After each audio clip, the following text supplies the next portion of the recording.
Les fonctions et les qualités de la monnaie dans l'échange. La monnaie a trois fonctions. Intermédiaire des échanges, elle permet de payer. Instrument de mesure des valeurs, elle permet de comparer.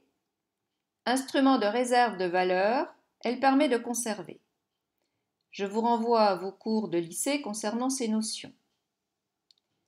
La monnaie est largement utilisée uniquement parce qu'elle a deux qualités qui lui sont reconnues par les agents économiques, la confiance et la stabilité.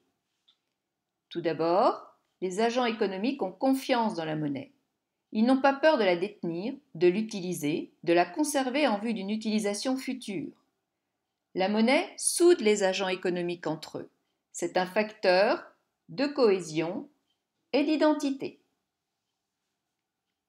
Cette confiance, accordée par les agents économiques, existe uniquement quand la monnaie est stable. C'est sa deuxième qualité. La stabilité doit être de deux ordres, une stabilité interne et une stabilité externe. La stabilité interne tout d'abord.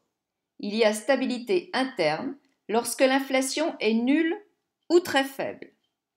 Il n'y a pas d'inflation si et uniquement si la création de monnaie est justifiée par la croissance économique, c'est-à-dire uniquement si l'augmentation de la masse monétaire correspond à l'augmentation de l'offre de biens et de services.